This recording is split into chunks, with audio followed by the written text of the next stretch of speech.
दोस्तों, legal and legal में एक बार फिर से आपका स्वागत है। सुप्रीम कोर्ट की 2 जज की बेंच ने अपने एक निर्णय में कहा है कि हिबे ज़बानी एक सरप्राइज इंस्ट्रूमेंट की तरह सामने नहीं आना चाहिए, बल्कि यदि किसी व्यक्ति के पक्ष में हिबे ज़बानी किया गया है, ओरल गिफ्ट किया गया है, तो वह पब्लिकली किया जाना चाहिए। सुप्रीम कोर्ट ने एसएलपी नंबर 16/996 सन 2022 धर्मराव शरणप्पा शबादी व अन्य बनाम सैयदा आरिफा परवीन के मामले में निर्णय देते हुए कहा कि जब किसी व्यक्ति के पक्ष में हिबे ज़बानी किया जाता है तो वह पब्लिकली किया जाना चाहिए और उसके 3 इम्पोर्टेंट एलिमेंट हैं, उनको पूरा किया जाना चाहिए। वो 3 इम्पोर्टेंट एलिमेंट्स क्या हैं वो समझ लीजिएगा, जो कि हिबे ज़बानी के लिए एसेंशियल हैं। पहला, डिक्लेरेशन बाय डोनर। डोनर इस बात की घोषणा करे कि वह कोई संपत्ति अपने किसी व्यक्ति को गिफ्ट करना चाहता है, हिबे करना चाहता है।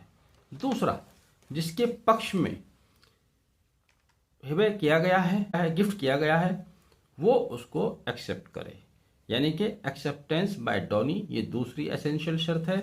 और तीसरा, उसका संपत्ति का पोजेशन लेना। जिसको हिबे किया गया है वह उस संपत्ति का पोजेशन ले, अपने कब्जे में ले ले। अब पोजेशन को आगे एलाबोरेट किया है सुप्रीम कोर्ट ने। पोजेशन में सुप्रीम कोर्ट ने कहा है कि वह उस पर अपना म्यूटेशन कराए, अपना दाखिल खारिज कराए, संपत्ति पर अगर कोई किराया आता है तो किराया वसूल करे, लीज पर उठाता है लीज पर, यानी कि जो एक मालिक कार्य करता है संपत्ति के संबंध में वो सभी कार्य करे।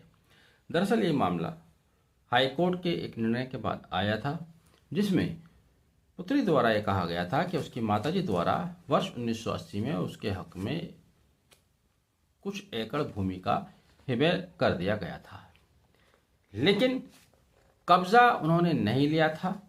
रेंट उनके दूसरे परिवारजन ले रहे थे, दूसरे संबंधी ले रहे थे, जिनका दावा ये था कि संपत्ति के मालिक वह है, क्योंकि उन्होंने वह संपत्ति क्रय कर ली है संपत्ति के मालिकों से, वारिसों से।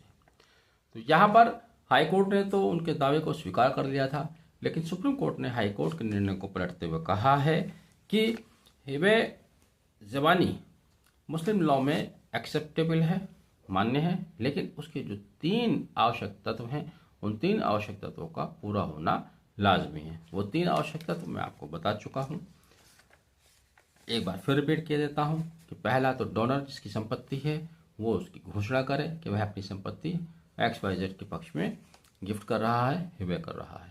दूसरा, जिसके हक में हिबे किया गया है वो उसको स्वीकार करे।